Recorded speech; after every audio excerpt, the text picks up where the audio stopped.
Well, hey there, all you beautiful Texans. Welcome back to the James Show. It's News Talk 820 WBAP, now on FM at 93.3. If I don't sound as excited as I usually am at the beginning of the show, it's because we're starting with a terrible story. Our neighbors down in San Antonio had a huge tragedy today with their police force. 7 shot.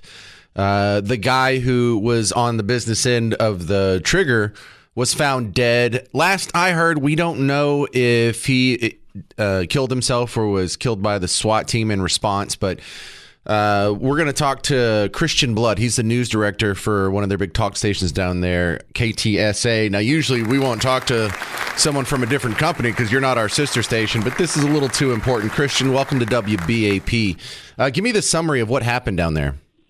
Well, this whole thing started last night, I guess around 8:30, as police are saying call first came in about a suicide in progress. And we still don't know exactly what was said about that, but clearly that was enough to get SAPD to respond. And as the headline says, 7 officers shot. Apparently they start showing up at this apartment complex, and the suspect simply shooting officers one by one. And that's kind of how the story started. So what do we know about the guy who did the shooting? We don't know a lot. He was identified maybe 3 or 4 hours ago. Brandon Scott Poulos is his name.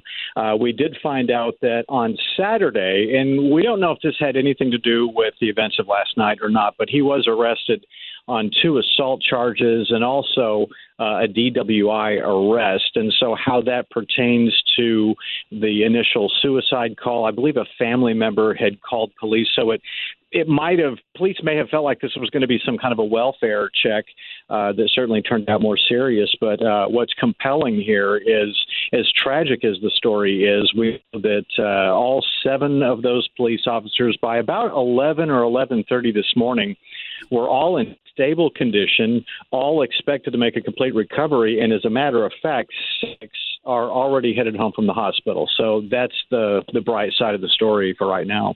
Well, that's very good news. So going forward from here, do we have the motive? We have no motive. And as a matter of fact, one of the lingering questions, and I don't know that it overshadows the better ending of the story that no officers were killed, is whether or not Poulos was shot by police during or before the standoff, or if he took his own life. So as far as those final details, that might be the last thing that we're waiting to learn down here in San Antonio. But so far, to answer your question, there's no motive that we know of yet. Not that we keep records of such thing, but has anything like this happened in San Antonio before? I can't imagine they've had 7 police officers shot in one day before. No, not 7. It is not uncommon to deal with. In fact, a couple of weeks ago, maybe 2-3 weeks ago, we had an officer-involved shooting that was still involving a suspect. I believe a year ago, the fall of 2023, we had an unusual number of officer-involved shootings regarding suspects. Kind of spiked at one point, but I've been here close to 3 years, and I can't think of anything even nationally off the top of my head that involved 7 officers shot during one call.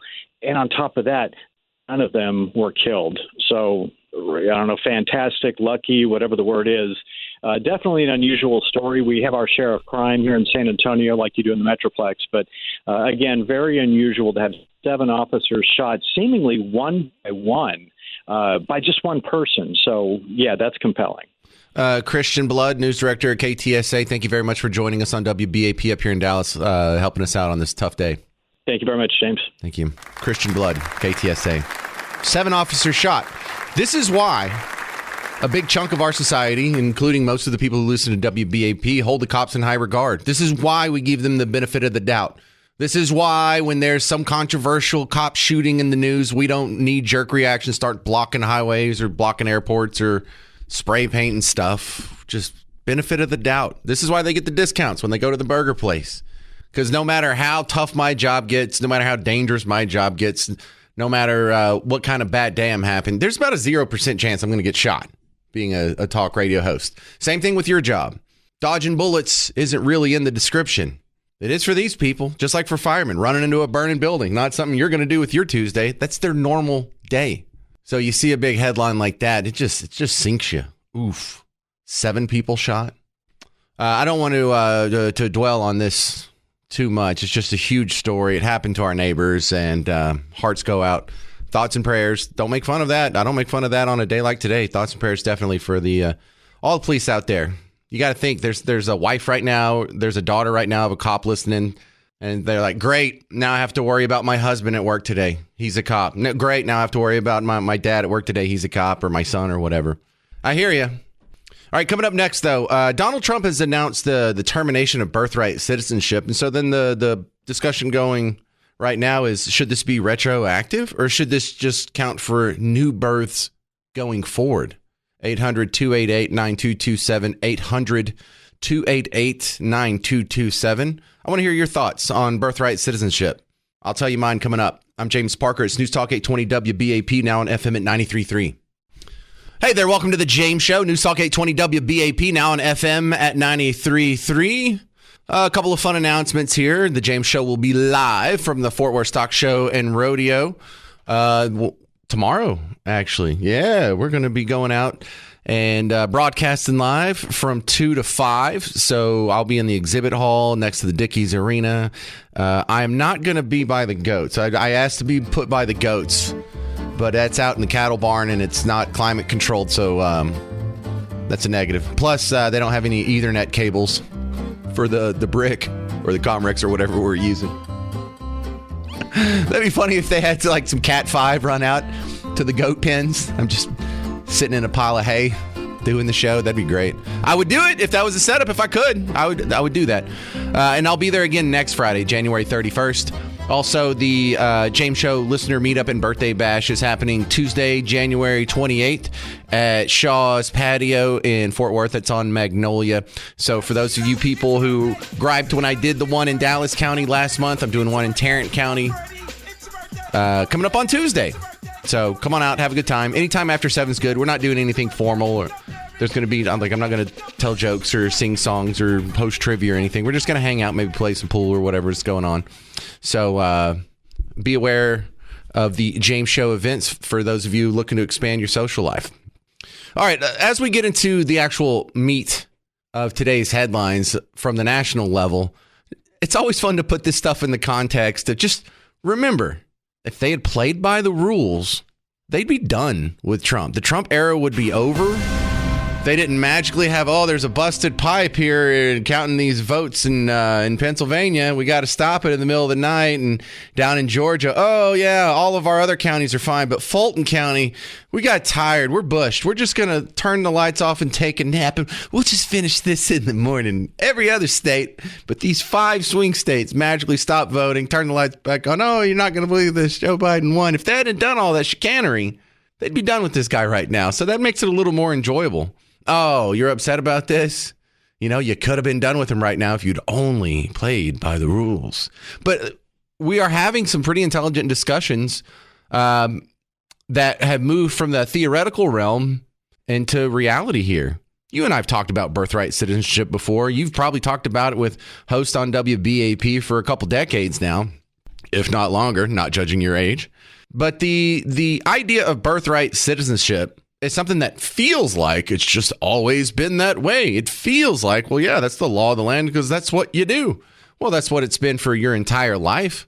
But that's not the going precedent through all of American history. That's not the norm throughout countries in the world. In fact, almost no country allows flat out birthright citizenship like is practiced here in the United States.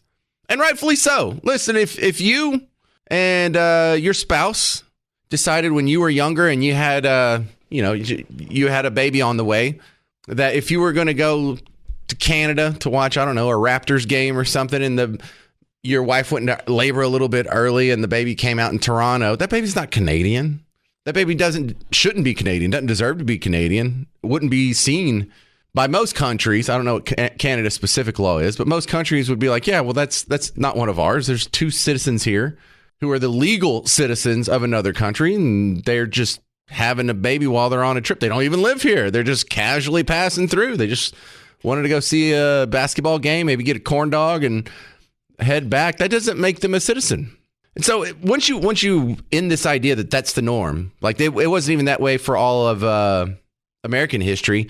This is, for, number one, that idea is based off the 14th Amendment, which didn't come about until after the Civil War. And it was written in such a way to try and cast a wide net and a wide umbrella, making all people that were born here, whether you were a naturalized American citizen or your parents were, or you were a rebel or you were a slave, you're now a citizen.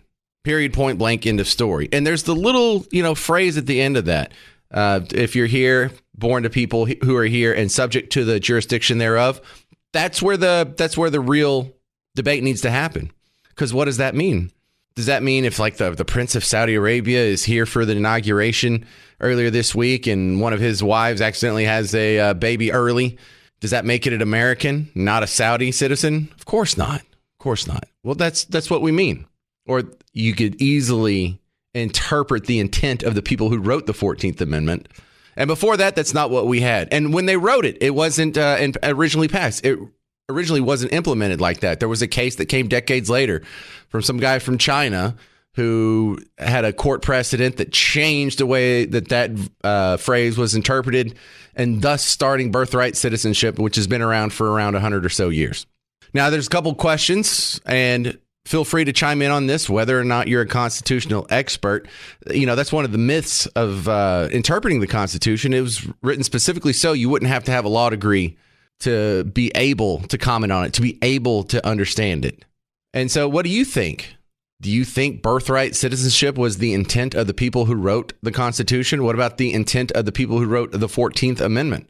800-288-9227. And then once you answer that question in the negative, which I think is pretty easy to come to that conclusion. Everyone might not agree, but for those of you who do, then the question becomes, do you grandfather in everyone who was born here while that was the law of the land and just stop it for births going forward? Or do you retroactively revoke the citizenship of hundreds of thousands of people? 800-288-9227. 800-288-9227. Now, there's a strong undercurrent among my Team Blue friends and media outlets here who think that the public appetite for deportations is going to sour immediately when we get past this first wave of deporting criminals and whatnot, and we start deporting moms, and when we start deporting kids, and we start doing raids in workplaces, and then raids in hospitals, and then getting arrested at school, getting arrested at church. And I'm not so sure if that will turn off enough of the American public to say, all right, we can go back to open borders, or we need to tap the brakes on this. I think they're underestimating the stomach that the American public has. And this isn't like even a racially based thing. Some of the hardest people, listen to the people who are probably going to call in on today's show. The legal immigrants or the spouses of legal immigrants, they call in all the time. Hey, you know what we had to go through? You know how long we had to wait to get our paperwork in order? Do you know how much it cost us? You know how many visits we had to do? You know how many court proceedings we had to go through? You know how much paperwork we had to fill out? You know how much this put us in debt to do this legal, and all these people get to skip the line? Yeah, they'll be the loudest ones about it. So the question comes to you. You're the judge that's going to hear the case. Birthright citizenship. Do we end it? And if so, do we revoke the citizenship of the people who were previously here under the false anchor baby regime? Or do we grandfather those people in and just exclude new births going forward? That's a tough one. 800-288-9227. 800-288-9227. Coming up next, we're going to talk to a doctor that's an expert on ADHD and ask about a new study showing these people have a shorter life expectancy. What? I'm James Parker. It's News Talk 820 WBAP, now on FM at 93.3. Hey there, welcome to the James Show. It's News Talk 820 WBAP, now on FM at 93.3. Study came out showing or reporting that people with ADHD have a shorter life expectancy Now, why is that? I'll ask my next guest, Dr. Francis Murphy, back on the James Show. Dr. Francis, is this because they get in more accidents, or is there some chronic health conditions associated with ADHD? Why are they shown to have shorter life expectancies? Oh, my God. This is the biggest topic in the world right now. So there's so many reasons why people get ADD and ADHD, and Tourette's syndrome is also something connected very closely to ADD and ADHD. And I've been studying this. I've been a healthy living expert for Fox News for a long time, and I've studied all the different studies that have come out over the years that point at different things that cause ADD and ADHD. But if you look at the whole picture, you start to realize that it's not just one thing causing it. All of the things that cause it are causing an insult to the brain. And when you start to combine these things together, it affects the brain. The brain handles stresses in different people in different ways. And the stretch of time over the past few years has accelerated the use of these ADD and ADHD drugs to where there is a shortage of these drugs now. And again, a lot of people aren't able to get the help that they need. The cause for the shortened lifespan, I believe that when you break down the blood-brain barrier with herbicides and geoengineering, things in the atmosphere, things in the water that literally break down what we call the blood-brain barrier. This is created by your parasympathetic nervous system, and its design is to protect your brain from metals and heavy metals that can get in there and distort and break down your brain. Well, we have so many things insulting our blood-brain barrier now that lots of stuff's getting in there. It's changing the way our brains work, and it's changing our lifespan. All right, give me an example. What's breaking the blood-brain barrier? So there's several things. One was really well known as Roundup. Okay, we'll just stay with that one. Glyphosate. Right now. Glyphosate, and glyphosate breaks down the blood-brain barrier directly. And you had mentioned genetically modified or geoengineering in there too. Yeah, I mean, there are a lot of states now that have signed laws preventing geoengineering, which is spraying the atmosphere with certain chemicals, metals, lots of different types of compounds in order to combat global warming. But the truth of it is that these compounds, when they get into the food, water, and into your body, break down the blood-brain barrier, and allow some of the metals that are actually in the geoengineering to get into your brain. And everybody knows that aluminum and things like this are very bad for your brain. Okay. Well, Dr. Francis Murphy, I see the stats and they vary, but somewhere between the time when we were kids and now, the prevalence of ADHD diagnosis has gone up like 5,000%. What's your explanation for that? Well, back in the 1950s, we started to play with these artificial sweeteners and these monster drinks and all these things that kids drink to not fall asleep, to get a buzz or whatever it is. This has been shown to cause ADD and ADHD. Also, cell phones. In 2004, children between the ages of 10 and 20 had a attention span of 2 minutes and 50 seconds. Now with a thing called doom scrolling, and you get this little pop of dopamine when you go from one subject to another. They're designed to get your attention and to keep your attention, but for a very short amount of time. We've programmed our children's brains to only have the attention span for a few seconds. It went from 2.5 minutes to 47 seconds in 2022. And that's dramatic. If it keeps going that way, we won't be able to remember anything or keep our mind on anything any longer than 10 seconds. Well, Dr. Murphy, mine's probably down to like 9 seconds. So when we see this study here, is it because the ADHD causes people to adopt other sort of, like anxiety mitigating habits like drinking or smoking or something like that? Or is it the ADHD itself we think shortens the lifespan? Well, people with ADD and ADHD have high cortisol levels and high adrenaline levels. And if you could imagine yourself in a cage, you being a lion or a tiger in a cage, pacing back and forth because you have high anxiety, right? This is what high levels of cortisol and high levels of adrenaline do to a human being. It's like a lion in the room, but there is no lion in the room. There's just the chemicals that bring on the anxiety, depression. If you don't understand why you feel anxiety, over time you become depressed. And so you seek out help. The help that people are getting are stimulants, and the stimulants help break down the system. They don't fix the problem. They help you get through the moment. And this is a problem. All these things have to be addressed. The way I see my patients, I've created this system where I'm looking for something called what I call neuroskeletal geometry.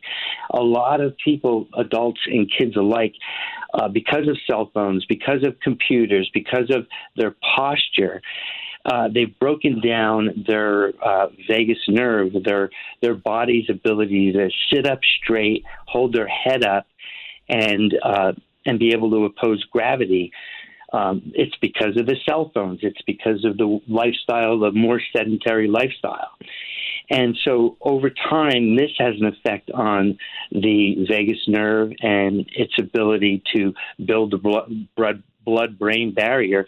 It's the parasympathetic nervous system that builds the blood-brain barrier, but it's the sympathetic nervous system that takes over when the parasympathetics get weaker. And all that is that the rest, digest, and heal part of your nervous system is diminished, and the fight, flight, and freeze part of your nervous system is heightened. And those two systems work together. When one is up, the other is down. In people with ADD and ADHD, this system is high anxiety, low rest, digest, and heal. All right, Dr. Francis Murphy, thank you very much for your expertise. Where can they find your work outside of WBAP? DallasWellness.com. Say that again. You kind of skipped out on me. That's DallasWellness.com. DallasWellness.com. There you go. Dr. Francis Murphy again. Thank you, sir. All right, coming up next, there's some more executive orders and executive actions just flying through the headlines. I'll catch the important ones and pass them along, and we'll continue talking about that. And coming up right after that, as soon as I run through these headlines, deportations have already started in Dallas. You'll hear details about that coming up on The James Show. I'm James Parker. It's News Talk 820 WBAP, now on FM at 93.3. Hey there, welcome to The James Show, News Talk 820 WBAP, now on FM at 93.3. I was just watching Trump. He's answering some questions. He's live. It looks like he's in the Oval Office. And, he keeps doing this over the last 3 days where he's doing something, and then he just passively looks up and just points at a dude in the room. What? Hey, takes a question, answers it, goes back to whatever he was doing, maybe takes some more questions. But just in this week alone, you saw this guy take more unscripted, unprepared, off the teleprompter, unedited, live action questions than either one of his opponents did in the entirety of the presidential election. That's pretty cool. And I don't want to jump the gun here because this is something that could probably be thrown back in my face in about a year or two. But here's a news flash. The press is actually being a little bit nicer. And I'm not saying like they don't hate him or don't have their pre-existing bias, but they've seemed to have calmed down. Right after the election, people were shaving their heads and melting down into their phone. And I think we're being shown that was just a small fringe of the edge of people. And a big chunk of Team Blue, more so than having a meltdown, just kind of rolled their eyes and be like, well, we lived through the first 4 years. Here we go again. And, I'm not asking anyone to jettison your principles or whatever. But I do like the fact that you've calmed down just a little bit And, these questions are tough. These questions are holding the guy to account. And but they're not nasty. They're not actively trying to tear him down like, hey, what's it feel like signing a executive order as a convicted felon? They could be a lot worse. They could be a lot worse than what you see right now. Some of the things that have already flown across his desk that we were talking about, borders, a big part of it. I have another guest that's going to talk about the deportations that are already happening in Dallas coming up on the show. But some of these, we expected the catch and release policy to be ended. We expected the remain in Mexico policy to be restored. Now, this ending birthright citizenship, something that gets a lot of discussion, but that's not something he can do with just a stroke of a pen. So now we're all just waiting for a court case. But there's some people who are saying, well, you have to change the Constitution in order to change birthright citizenship. No, all you need is a Supreme Court to reinterpret the Constitution. Because I think most people, is it most people? I believe, you probably believe, that wasn't the intent of the people who wrote the 14th Amendment. That wouldn't be the intent of what we thought citizenship should be as foresaw by the founding fathers who wrote the Constitution at the beginning, much less the update, the 14th Amendment, which came almost 100 years later, like 80 years later. And then decades after that, the court case that put us into this pickle is kind of what I would point at. No, the reason why it got reinterpreted to mean what it means today is because of a court case, which means it can be undone by a court case. So if anyone's saying, well, this isn't going to happen because there's no way you're going to get Congress and Senate to pass this and then get ratified a new amendment to change the Constitution, don't have to. Don't have to. It was a court case that legalized gay marriage across all 50 states. I didn't see any constitutional changes necessary there. It was same thing for abortion. Roe v. Wade just superseded the state legislatures of all 50 states. It was a court case that did that. That wasn't enshrined anywhere in the Constitution. That didn't have to get ratified. It became the law of the land from a court case. So really, I think that's what you have to look at. Look for that court case. Who's going to bring it up? Who's going to push it through? Wait for the wailing and gnashing of teeth. They're going to happen around that one. He's being asked about meeting with the Fed chair on rates, on federal funds rates. Now, this is really wonky stuff, but could you imagine Biden answering some nuanced questions about the federal funds rate and Federal Reserve policy as it deals with the money supply, the M6 supply, or anything to that effect? Now, this is pretty fun to watch. I got to tell you, I'm enjoying this quite a bit. I am enjoying the way that you were told that, we're more divided than ever. I don't see that either. I see a lot of people that are just say, okay, we did this before. We'll go through and we'll fight it again and things will be fine. We lived once. We'll live again. I think things are calming down and looking better.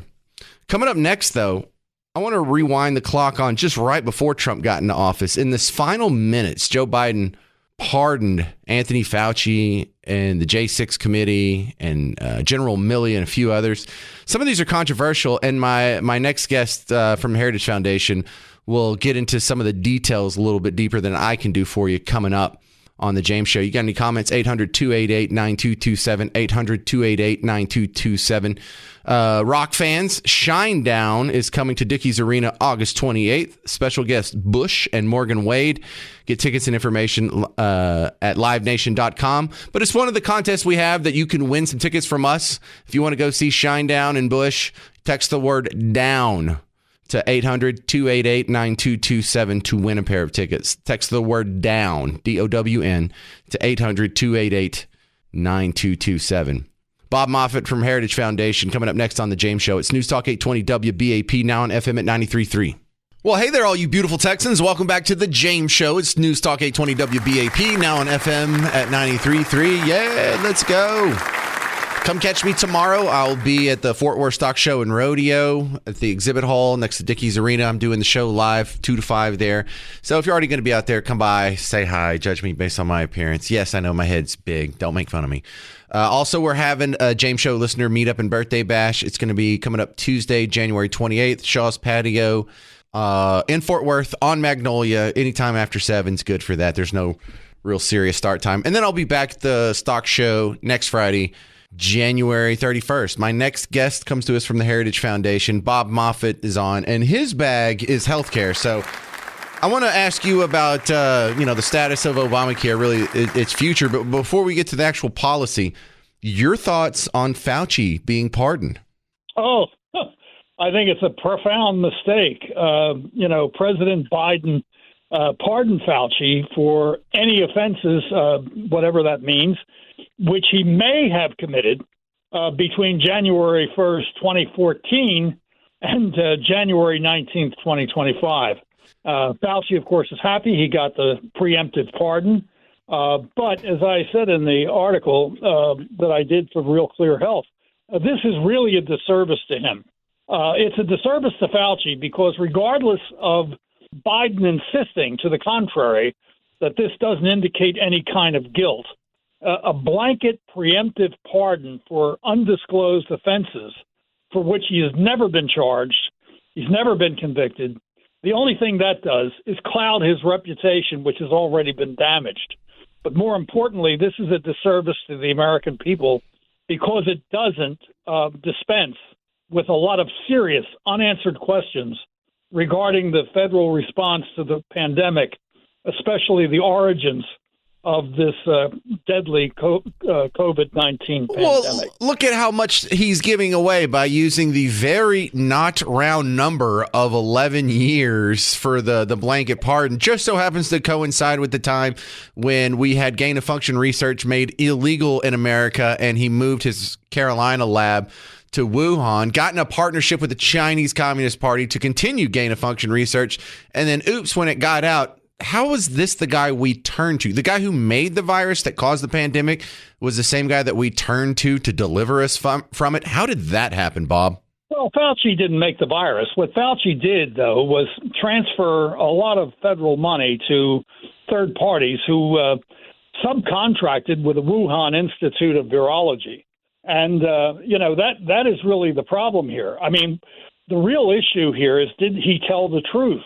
I think, instead of trying to shield Fauci from, what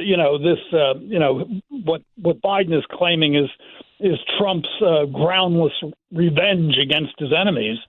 I mean, the only thing he does by doing this that Biden has done with a preemptive pardon is just, deepen the public suspicion that Fauci did not tell the truth before Congress on the very crucial point of whether the United States funded gain-of-function research in China at the Wuhan Institute of Virology.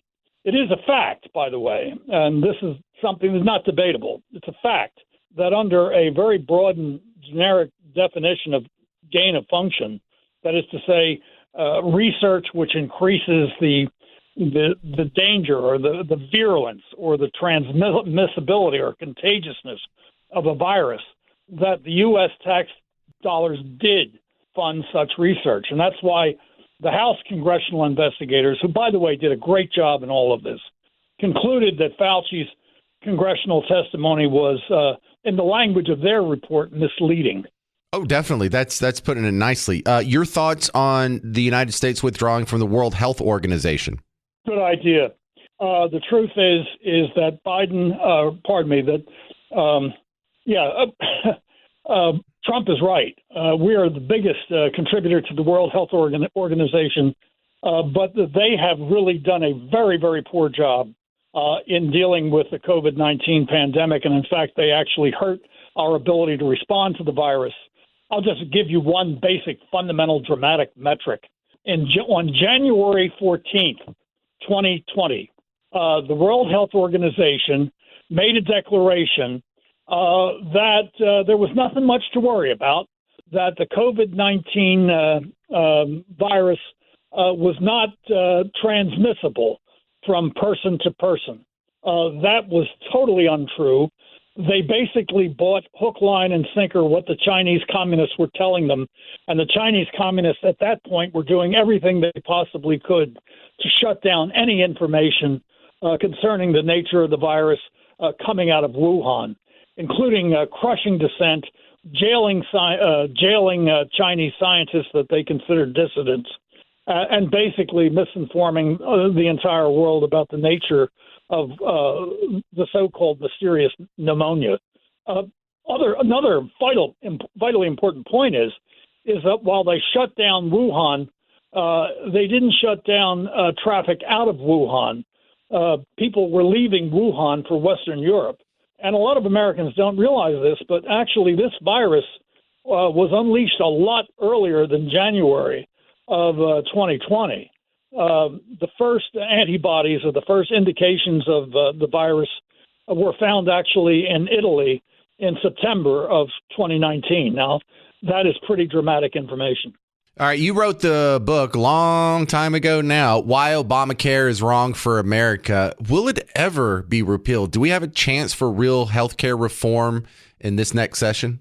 I don't think you're ever going to get a direct repeal, but I think what you can do is you can give people an off-ramp. In other words, you can create options outside of Obamacare that are far less expensive. There's a number of things states can do if Trump is able to get Congress to agree. One thing that could be done is to be able to set up an entirely different system of markets or a set of markets outside of the Obamacare health insurance exchanges, so people can actually get a more affordable health insurance.